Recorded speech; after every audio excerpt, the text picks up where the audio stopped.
नमस्कार, जोहार। झारखंड का एकमात्र सरकारी न्यूज चैनल क्लीन न्यूज में आपका स्वागत है। समस्या किसान से जुड़ा हो या हो पारा शिक्षकों का मुद्दा, हर खबर पर होगी हमारी पैनी नज़र। सभी खबर सिलेक्टेड और काम की है, तो वीडियो के अंत तक बने रहें। साथ ही आप न्यूज को किस गांव या शहर से देख रहे हैं, हमें कमेंट में ज़रूर बताइए। आज का लाइक हम 100 रखते हैं, उम्मीद है कि आप इसे पूरा करेंगे। और रोजाना पंचायत चुनाव का अपडेट पाने के लिए चैनल को सब्सक्राइब कर बेल आइकन को प्रेस करें। तो चलिए जानते हैं आज का मुख्य समाचार।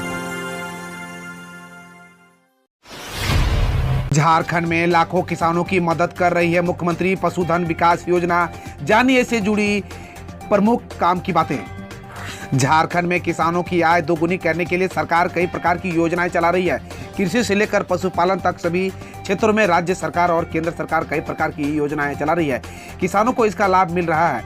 किसानों को और कृषि क्षेत्र को आत्मनिर्भर बनाना इस योजनाओं का उद्देश्य है। झारखंड की बात करें तो राज्य सरकार का मानना है कि राज्य मछली उत्पादन के क्षेत्र में आत्मनिर्भर बन चुका है। अब कृषि और पशुपालन पर खासा ध्यान दिया जा रहा है। कृषि और पशुपालन को बढ़ावा देने के लिए राज्य में मुख्यमंत्री पशुधन योजना चलाई जा रही है, क्योंकि कृषि और पशुपालन एक दूसरे से जुड़े हुए हैं। अगर पशुपालन को बढ़ावा मिलेगा तो कृषि क्षेत्र में भी विकास होगा, साथ ही इससे किसानों की आय बढ़ेगी। झारखंड में पीएम मोदी के जन्मदिन पर बीजेपी ने शुरू किया सेवा सप्ताह। 20 दिन तक चलेगा अभियान। प्रधानमंत्री नरेंद्र मोदी के 71वें जन्मदिन के मौके पर रांची स्थित झारखंड बीजेपी ऑफिस में सेवा सप्ताह की शुरुआत की गई। इस दौरान पार्टी नेता व कार्यकर्ताओं ने धूमधाम से पीएम मोदी का जन्मदिन मनाया। बता दें कि पीएम मोदी के जन्मदिन के मौके पर बीजेपी ने 20 दिन के राष्ट्रव्यापी अभियान की योजना बनाई है। यह 17 सितंबर से शुरू होकर 7 अक्टूबर तक चलेगा। इस अभियान को सेवा और समर्पण अभियान नाम दिया गया है। सीएम हेमंत सोरेन की घोषणाएं। कुपोषण मुक्त करने के लिए स्कूल के बच्चों को सप्ताह में मिलेंगे 6 अंडे। हड़िया दारू बेचना छोड़ अपना व्यवसाय शुरू करने वाले 13,456 महिलाओं को मुख्यमंत्री हेमंत सोरेन ने गुरुवार को सम्मानित किया। ये महिलाएं आज होटल, ढाबा, दुकान चला रही है। इसमें कई बैंकिंग कॉर्पोरेट बनकर गांव में बैंकिंग दीदी का काम कर रही है। कल तक जहां उन्हें हड़िया दारू बेचने के लिए वजह से शर्मिंदगी झेलनी पड़ती थी, आज उन्हें सम्मान वाली जिंदगी मिल रही है। यह सब साकार हुआ है ग्रामीण विकास विभाग के फूलो जानो आशीर्वाद अभियान से। साथ में कुपोषण मुक्त करने के लिए स्कूल के बच्चों को सप्ताह में अंडे मिलेंगे।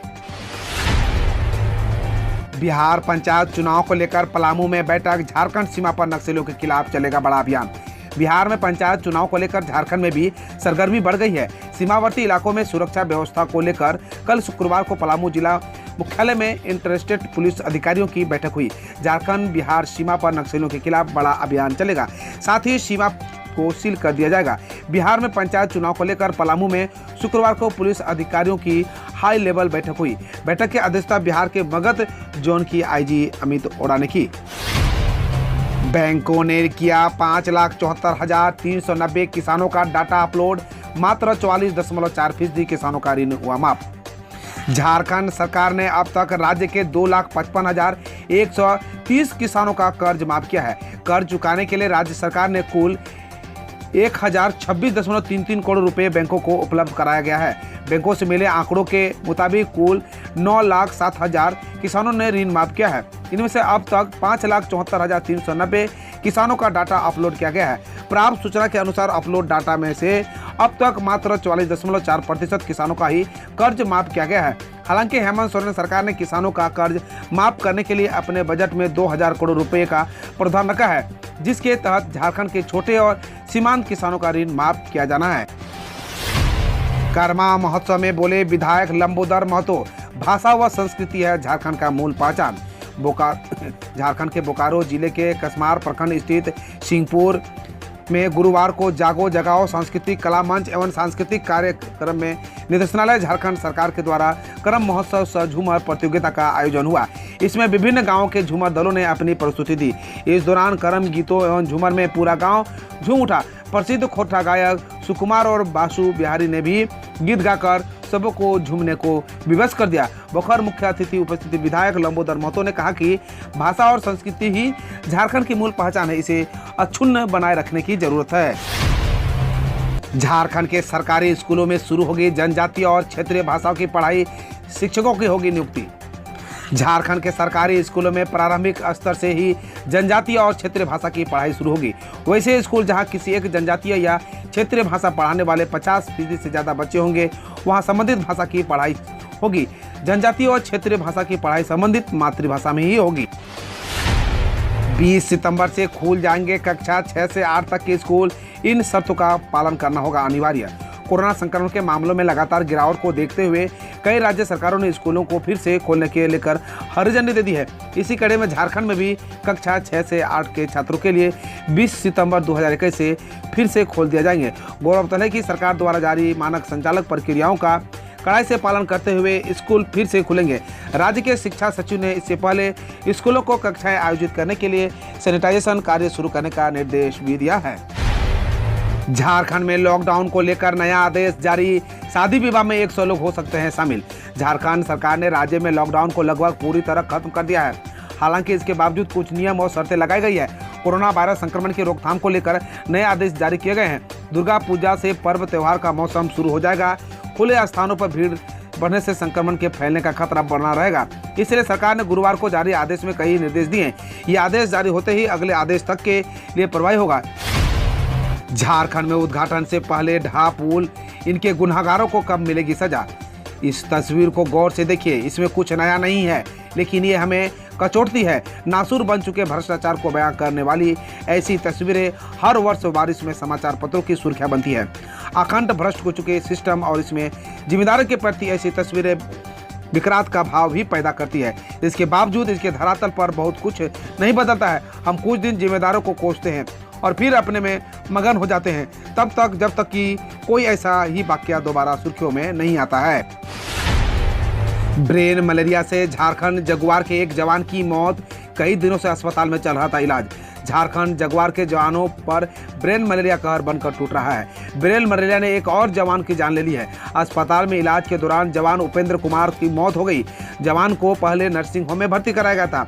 तबीयत में सुधार नहीं होने पर उसे मेडिकल अस्पताल रेफर कर दिया गया, जहां कई दिनों से उसका इलाज चल रहा था। लेकिन गुरुवार को इलाज के दौरान उपेंद्र ने दम तोड़ दिया। मिली जानकारी के मुताबिक ब्रेन मलेरिया से अब तक झारखंड जगुआर के 83 जवान शहीद हो चुके हैं। जवान उपेंद्र कुमार मूलतः पलामू के लेस्लीगंज थाना क्षेत्र के में स्थित औरिया के रहने वाले थे। उपेंद्र ने 6 जून 2017 को झारखंड जगुआर में सिपाही के पद पर नौकरी शुरू की थी। कर्मा पर्व को लेकर पूरे झारखंड में उत्साही माहौल। अन्न धन व सुख शांति की आशीष देंगे करम राजा। आदिवासी समाज के करम त्यौहार को लेकर रांची समेत पूरे राज्य में उत्साही माहौल है।